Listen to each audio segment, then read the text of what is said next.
It's the young Paul Bunyan in this bitch. I got babes. Swear to God, it's some real tits. Real shit. Whole squad gotta feel this. Swear to God, this light work. Back and forth through the night till the fight work. I'm that shit, you are gonna need a diaper. When it come to get pussy, I'm a lifer. When you thought I couldn't get nicer, your boy step in the ring like Tiger. And you wonder how good my move is. Walk around the hood, all I get is deuces. Bitch, me, you ain't know the food is. Getting H shades all through the movies. Yeah, motherfucker, I'm gooder. Would you like some popcorn along with that butter? I would like a sister along with that mother. What's up? Walk around like what's up? Everybody in the bar know I got buzzer. Looking at me like what up, brother? Looking back like brother, shut up. What's up? Walk around like what's up? Everybody in the bar know I'm trying to cut up. You ain't trying to put up, shut up. Fuck up. Swear to God, I'm an animal. Killer on the down low. Swear to God, I'm the baddest out. Alright, go ahead, get your cameras out. What the fuck is up with that bitch over there? Me mugging. I think I should stand up and go see if it needs something. See these biggest motherfuckers right beside of me. Known their whole lives, they would never lie to me. This is the beginning of a dynasty. You should be thinking of more ways you could be kind to me. Swear that your whole crew is boo-boo. Looking like some dudes that I could easily chew through. I know this ain't probably what you used to, but everybody welcome on the wagon, go choo-choo. When people tell me I regret that in the morning, I sleep till noon. I sleep till noon. When people tell me I regret that in the morning, I sleep till noon. I sleep till noon. What's up? Walk around like what's up? Everybody in the bar know I got buzzer. Looking at me like what up, brother? Looking back like brother, shut up. What's up? Walk around like what's up? Everybody in the bar know I'm trying to cut up. You ain't trying to put up, shut up. Fuck up. Swear to God, dick game. Bitch made bitch tank like a fish tank. Swear to God, shoot switch man. Puddle so big, could have been a piss tank. Look at my lifestyle, put it on DVD. Look how I'm knee deep. This is my CTV. Up in the TV, smoking with 3 keys. Up in some beefy. These are my GTG. Get it right, man. Get it right. Swear to God, I'm a GGG. Get it right, man. Get it right. Swear to God, I'm a GGG. Get it right, man. Get it right. Swear to God, I'm a GGG. Get it right, man. Get it right. Swear to God, I'm a GGG. When people tell me I regret that in the morning, I sleep till noon. I sleep till noon. When people tell me I regret that in the morning, I sleep till noon. I sleep till noon. What's up? Walk around like what's up? Everybody in the bar know I got buzzer. Looking at me like what up, brother? Looking back like brother, shut up. What's up? Walk around like what's up? Everybody in the bar know I'm trying to cut up. You ain't trying to put up, shut up. Fuck up. Hey, shut the fuck up though. You. Hey, I don't like this dude. This dude looking at me right here. Kick the fuck out of the club right now. Shut the fuck up. I'm trying to get a cut up. I'm just shooting the breeze. I just got too much swag. The swag's on fleek.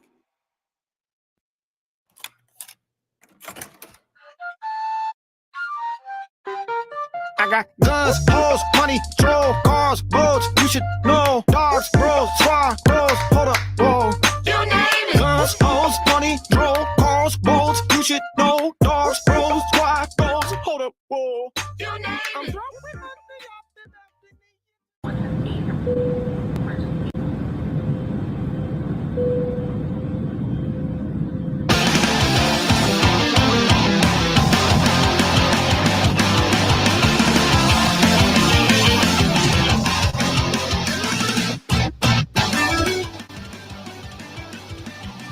The End.fm. My name is DJ Zouain. This is The Hijack. Thank you for listening. Thank you for streaming the show on live. If you're doing it live, if you're doing it recorded, if you're doing the podcast, obviously you know what to do. You know what you're doing. You're hip to the game. All you have to do, honestly, is go to the End.fm and subscribe to any of the shows, whether it's the Hijack, Irreverent, the Monday Music Mix, whatever it might be, whatever your flavor is. You could go there and subscribe to all the shows on your favorite podcast platform.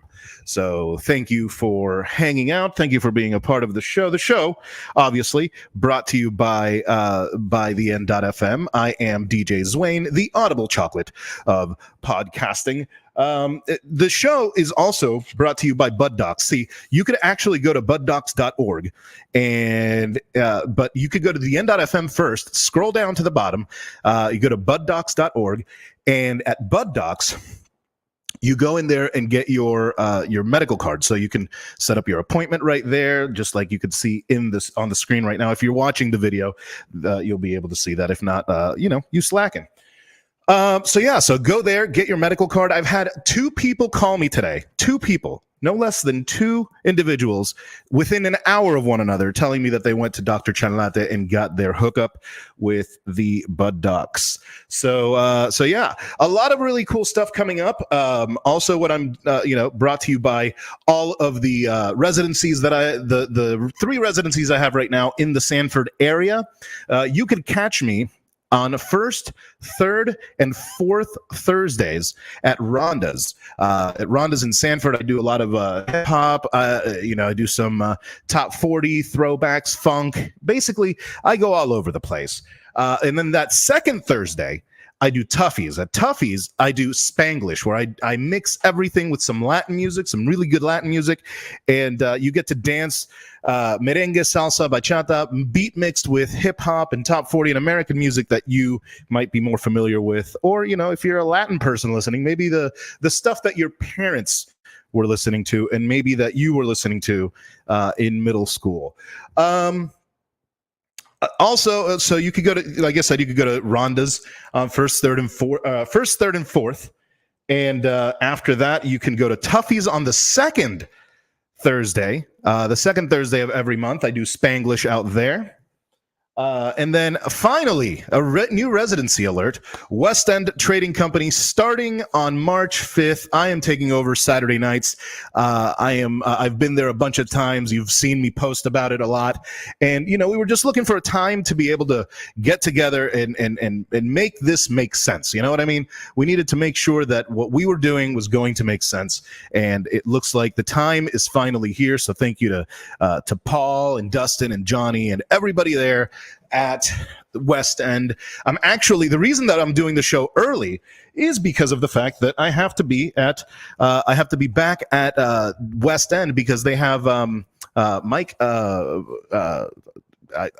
I missed the name. Mike something. He's an acoustic guy. He sounds really good, and I'm going to go there because we are also going to be doing some production for them for the live music that they bring in all of the time. Because Dom from the Supervillains is also now the talent buyer or the guy that books the shows there. And I'm not sure. I guess he just books the shows there, and. So a lot of really cool stuff coming up at West End Trading Company. So, just be on the lookout. Bolo for that. A quick follow-up on the Sanford school shooting. I got a message that said something to the effect of I guess in the previous segment when I talked about it, it sounded like I was excusing the kid bringing a gun to school, and that is absolutely not the case. So I just wanted to be clear that there is no excuse for bringing a gun to school. Do not ever do that. What my point was that these things don't fall out of the sky. That's what my point was. So understood. I think it goes without saying. But if it doesn't, then I will say it. Then there is no reason why you should bring a gun to school.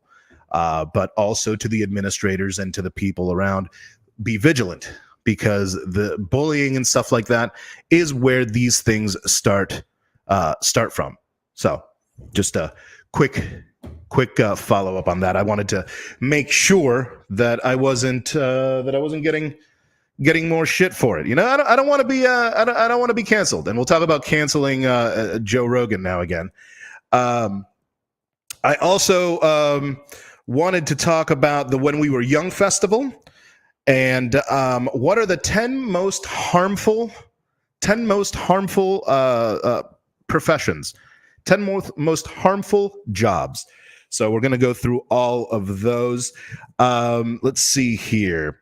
Now, the When We Were Young festival, if you recall, When We Were Young festival is they've been calling it's like the best lineup of mid 2000s core and scene and other weird nomenclature for music scenes.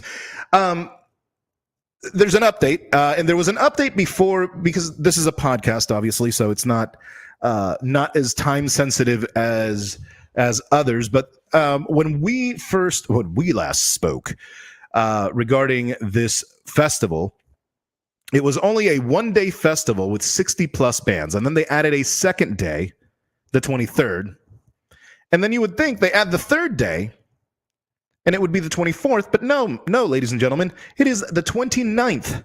The 29th of October, so 22, 23, and 29 of October in Las Vegas Festival Grounds.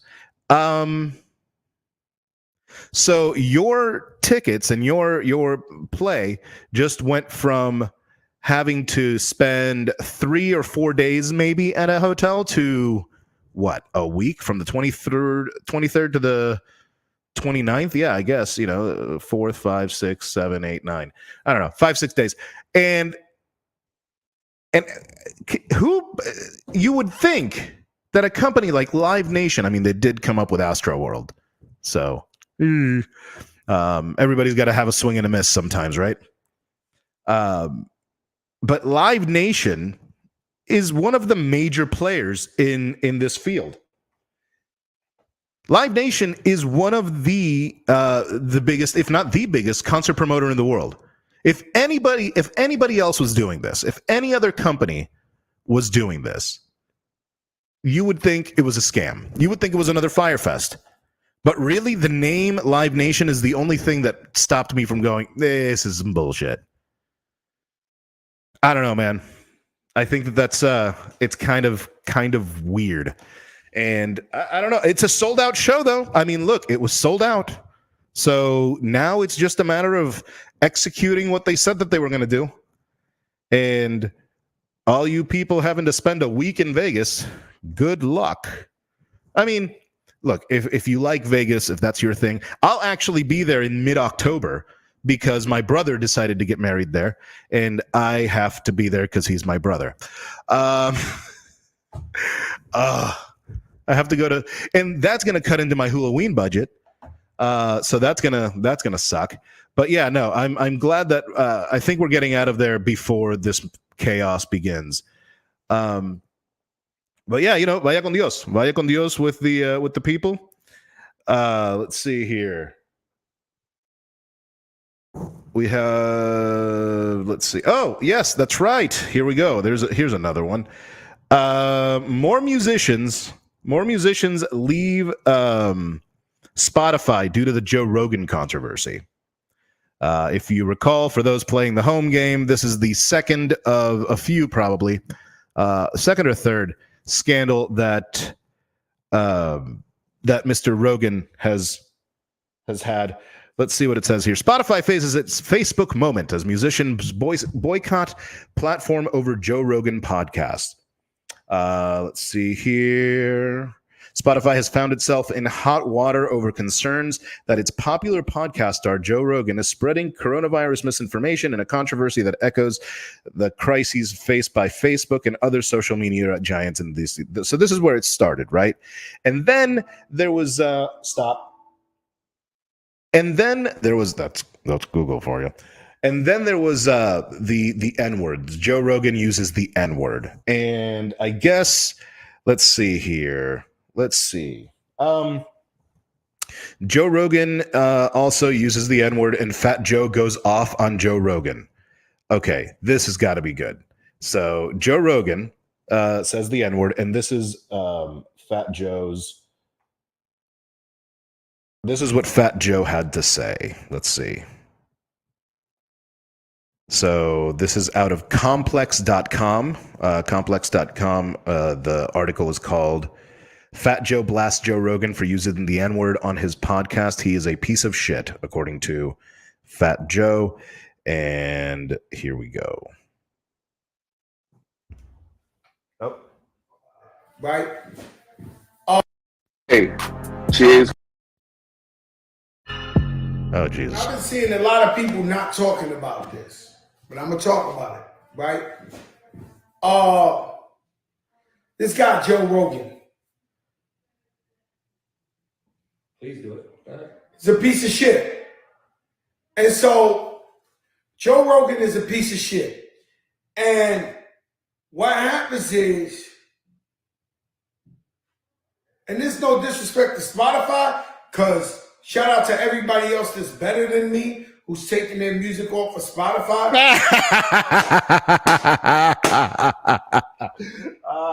That's good. That's good. What was he say? I'm not. I'm not taking my music off Spotify. No, you're not, Fat Joe. So stop acting like you're like just calling the dude a piece of shit. And here's the thing. Why do we demonize people when they've actually apologized and they've said that are we going to go? How far back are we going to go? And look, I am not a defender of any of the coronavirus bullshit that was spewed on the Rogan Experience. I'm a fan of the show. I enjoy the banter that goes on there. But I mean, he said the N-word, and there was a montage a montage of all of the times that he used the N-word, when he used when he called he was making a joke about walking through a black neighborhood and calling it the Planet of the Apes, which was absolutely awful. Absolutely, like it's I mean, but when do we cancel? Like, where's the line, and what is the line to redemption? Because it seems to me like if no one else is, if nothing else, Rogan is at least being apologetic and calling himself out and saying that it's bullshit, that he's embarrassed, and all of that. So where do we go from here? Do we just cancel him? Is it over? And then, like, there's the guy, Fat Joe, going, saying what he said, and that's fine. That I'm not going to leave. I wouldn't leave Spotify either. But Spotify spent $100 billion, whatever it was, a lot of money, $100 million, something like that, on Joe Rogan. And you have guys like Neil Young. Neil Young left Spotify, and then there was a group of others that have left, podcasters and musicians. You have Neil Young obviously left. Joni Mitchell. Let's see here. Crosby, Stills, and Nash. India Arie. Mary Trump. Let's see here. Let's see who else. Yeah, right now, as of this one came out February 3rd. So, but the Joe Rogan controversy is, in my opinion, something that is a distraction to the real problem. Who is putting out all this stuff? Think about that. God, I sound like a freaking... Do your research, man. God, never mind. Here's what I mean. What I mean is this. What I mean is that Joe Rogan is not... He's not infallible, and he's made mistakes, and we've said some... Have you not said... Who of us, has not said some shit that they regret? Who has not said some shit that they regret? And my question is, look, fine, he did wrong. I agree with you. He did wrong. I agree with you about the coronavirus thing. I think that he should be more responsible about that. Absolutely. But where is the redemption? Where's the line to redemption here? This is what I want to know. Because if you don't give anybody a line to redemption, then what you're going to end up doing is just pissing the person off and making that person resentful. And it's somebody that has apologized, and has apologized while people are trying to cancel him and shit. He is uncancelable. He's not cancelable. So at the end of the day, like, I think we need to stop demonizing people so quickly, especially when they are actively trying to do right by the people and by their own morality and their own, decorum. So that's what I think about Joe Rogan. That's what I think about the Joe Rogan situation. I don't think that it is. I don't think that I think he is wrong with what he did, and I think that he admits that. I think he's still wrong about the coronavirus stuff. And yeah, and I'm not saying just Rogan, I'm saying anybody. Give them a road to redemption so that there's not just a brewing of hatred because of this. So anyway, a little lighter stuff here. Valentine's Day just passed this past week. It was actually my first Valentine's Day in a relationship in a bit, and it was kind of cool. It was nice. It was chill. We chilled. She made a great lasagna, and that was delicious. I'm still munching on the lasagna from. Not Valentine's Day. Has it been Valentine? Let me see. Is this what day is this? Oh, this is yeah. So I guess I've been eating out of that lasagna dish for quite some time. But speaking of lasagna, because here's the thing, I was thinking about this, and this came from a post on Facebook. Okay, there was somebody on Facebook that said that there was a meme on Facebook that said that no amount of preparation or no amount of training can prepare you for the number of men that believe it's okay to propose to a woman at Olive Garden. And I posed the question without the meme on my Facebook and got a ration of shit because it made me sound judgmental. It made me sound whatever. And that was not my intention. I was legitimately asking if I knew anybody that has ever proposed to anyone at the Olive Garden. Bonus points if it was Valentine's Day, because it was a Valentine's Day thing, thematic posting, right? And I got, well, it depends if I don't mind it. I don't care. I think that's great. And I'm like, okay, man, Jesus. All right. Leave me alone. I'm sorry that somebody felt, I don't know. Maybe they felt defensive. I have no idea. But this was the bedrock of my question. Okay. Why Olive Garden? This is the question. I wasn't judging. I would have said, why Benihana? If you propose at a Benihana, why would you propose at a Benihana? If you proposed at, whatever. Why did you choose the Olive Garden?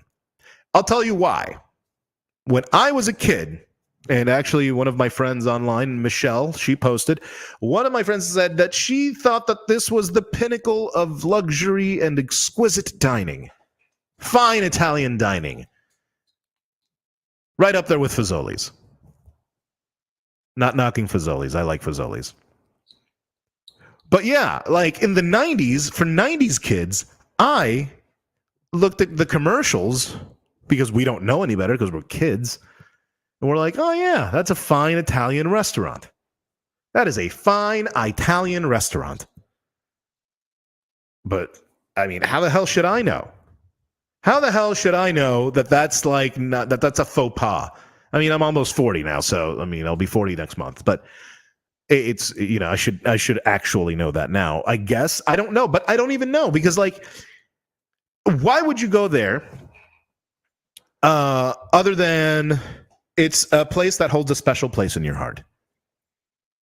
Maybe it was a first date because you didn't want to splurge too much because dates get expensive. But that's not even the case. I just went there. And between the two of us, without alcohol, we spent north of $60. So it's not like it's an affordable restaurant. Like, as far, I mean, like, you know, it's not, I mean, like, it's affordable, but it's not like it's like, you know, you're not going to Taco Bell. You know what I'm saying? So why is that? Why is, I mean, I'm totally cool with it. I ate the hell out of some fried lasagna. A lot of lasagna in this episode. Very, very lasagna heavy. Oh, I don't know. Is it a special place in your heart? If so, you know, vaya con Dios. Fucking, you know, mazel tov. That's great. I'm glad that you have had that type of experience at the Olive Garden. And, you know, bring me some breadsticks because they're really good. So here's I was thinking about the different jobs. Switching gears real quick. 10 most harmful jobs to society. The 10 most harmful jobs. This is out of 80,000hours.org. It's a jobs site, I guess. They do a lot of job posting. And the top the top picture is a picture of actually one of my favorite movies, which we'll talk about in a little bit. But the 10 most harmful jobs according to 80,000 hours. Now, these are jobs that are bad for society or bad for the world, right? And we're going to go in reverse order. So let's start with number 10. Tax minimization for the rich. Yeah, no, for real. Tax minimization for the rich has to be that has to be in the top 10. That totally has to be in the top 10 because at the end of the day, that's where all the money is. And the reason why they're able to do it is because of these eggheads that know how to work the system. How to work the system well enough that they, you know, pay little to no taxes. You've heard this whole, you know, Jeff Bezos pays less taxes than you or I. And that kind of thing. And it's, you know, it's true. So tax minimization for the super rich, that is definitely one. Let's see here. Coming in at number 9, forest clearing. Now, forest clearing to me is forest clearing is one of those things that I don't know. Well, you know what? Here, the tax minimization thing for me, I want to go back to it because we've talked about this some on the hijack. One of the reasons for wealth disparity is basically right up there with spending too much money on defense, cops, shit that doesn't work. All of that stuff is really that's what's driving a lot of the misery and a lot of the mental health issues and a lot of the general issues that we have, infrastructure issues. Look at everything all the issues that we have, and it has to do with boomers and capitalism. Sorry, boomers that listen. Sorry, I'm not for nothing, but your generation had more than enough time to, you know, fix all this crap. And the issue is that with enough money, you can buy the politicians and write the rules of the game. You write the rules of the game because they write the rules of the game for you. And then you buy the publications that have the power to persuade the large chunks of the population, like, I don't know, maybe Amazon and all of that. I mean, I don't know how people don't see this. And I guess it's one of those slow burning, slow cooking things where you don't know it's happening until later. But it all starts with astute accountants, people that minimize the super rich, minimize the tax of the super rich. And then the people that, when you think of all of this stuff, the super rich, you think of Jeff Bezos, Elon Musk, and the Zuck, Mark Zuckerberg. But remember that this started way back when. This started with, I don't know, the Henry Ford with the 40-hour work week. Remember, like, Elon Musk has been called the Thomas Edison of our day. And that is not a good thing. It's not a good thing. Google Thomas Edison. It's not a good thing. Henry Ford, the creator of the 40-hour work week. The Jeff Bezos of his time. Also not a compliment. But yeah, that's where, number 10, that's a pretty good number 10. I think it should have been higher maybe. Forest clearing. My West Coast friends are definitely in favor of this one being put in this list. This one's actually something that was inculcated in our heads in the 90s via Captain Planet. Remember Captain Planet? I've never seen a forest cleaning operation as something good because I watched a lot of Captain Planet. And you know what? Here's the thing. In no publication or in no media do people like. I would like to find a movie that puts these people in a better light. I mean, even FIFA has a film marketing the organization as the good guys. This means nothing to most Americans, but FIFA is this awful nonprofit, quote unquote, that runs European football and basically football all around the world. Speaking of FIFA, in the 10 most harmful jobs, number 8, charities for useless or harmful organizations. So charity for a useless or harmful charity. That was the Department of Redundancy department hit me right here. Hold on a second. Let me see. Charities that are useless or harmful.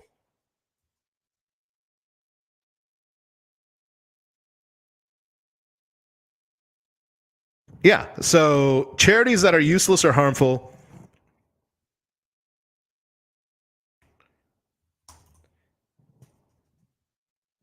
Sorry, guys. All right, that are useless or harmful. There we go. So these charities, quote unquote, again, that are useless or harmful include something like FIFA. I'm not even going to pretend to try to pronounce FIFA. I'm just not. So they do nothing. They actually do worse than nothing. They actually do harm. Look at what it takes to have a World Cup in a country, and look at how much it displaces. How much of that money actually goes to the economy. I'll spoiler alert, not much. The local economy gets screwed by the nonprofit organization. Let's see here. Coming in at number 7, high risk / borderline fraudulent lending or otherwise making a financial firm highly risky. So highly risky financial firms. These are also I personally, I don't know if this article does, but I would personally put in the payday loans people. But we could look at the 2008 housing crisis or the Wall Street crash. I was also thinking of people who own the appliance rental places. You move into a place and you rent, washer and dryer and all of that stuff for the year, and you pay 5 times what it's worth because they're charging you like $19 or something like that a month. I have no idea. I know that there was a Rent-A-Center, I think is what they're called. There was one around the corner from one of my apartments when I was in college, and I just thought about what a scam it was. And the people that owned it, I'm not saying that this is the case with all of them, but the people that owned this particular Rent-A-Center are kind of scummy. They felt like slimy people. So yeah. I don't know. Another one. Here we go. Weapons research. This is something that actually happens in my own backyard here with Lockheed Martin, Northrop Grumman. If I would have gone the engineering route, I would have likely gotten scooped up by one of the one of those two, or maybe Raytheon. But this is one of the most infuriating. This is probably the most infuriating thing on the list. And here's why. Because these are the same people that can use that science, instead of for blowing shit up, to go to space and to do space research instead of blowing people up on the other side of the world. I would gladly have 53% of my of the country's income going towards space travel, we would be in fucking Pluto by now. Can you imagine if these engineers, these rocket scientists, these literal rocket scientists would take that information that they've learned, all the physics and all of the stuff that has made us, the envy of the world for a while back, and maybe not so much now. But if we would just focus on that, we're strapped, man. Look, this is one of this is the most strapped country in the world. We are strapped when it comes to weapons, and our country is strapped when it comes to cash. The top of the country has all the cash, but the rest of the country, not so much. Let's see here. Coming in at number 5. Number 5, lobbying for rent-seeking businesses or industries. So the first example that comes to mind here is Blackstone. If you remember Blackstone, who currently owns about 117,000 homes across the U.S. And these are companies that are basically renting the country. They're renting the country. Like they're basically buying all of the housing, and they're the ones that make our rent and our mortgages skyrocket. They buy the houses in bulk and in cash, so you don't stand a chance. And then if you end up giving up and becoming a renter, you have to pay twice what your mortgage would have been had you been a homeowner. And that's how we do it. So yeah, that one's pretty harmful. I think that's a good number for it. Number 5. Let's see here. Patent trolls. These guys, if you don't know what this is a fairly common practice in law to buy patents and then basically holding people. Tech companies do that a lot. And there's also there's other forms of patent trolling. There's a place in Texas, I think, that's used a lot for this kind of operation. But yeah, we're talking about billions of dollars because of these scumbags. Let's see here. 10 most harmful jobs. Number 3, homeopathy and other fraudulent medical technologies. Now, we're not talking about people who want to use crystals and deodorants, crystals as deodorants while still defrauding people. It's not dangerous most of the time. It gets dangerous when they're dissuading people from using traditional medicine, or as I like to call it, medicine, because they believe the snake oil can beat cancer or something like that. This is what happened to Steve Jobs. They were like, hey, man, all this fruit eating is not going to help you. You need medicine. And they're like, no. He was like, no. And then eventually he passed away. Sadly, way before he should have, because he had all the money in the world to be able to fix himself, or to be able to have people fix him. Number 2, most harmful job in the world, factory farming. Factory farming is where most of our meat comes from in the U.S. There are like 2 or 3 companies that run it all, and all of their operations are disgusting. These animals suffer while they're being raised to slaughter. It's bad for the environment, and as we learned in 2020, having just a few sources for all of our essentials is fucking stupid. So we should not do it. The number 1 most harmful career is R&D and marketing for behavioral and addiction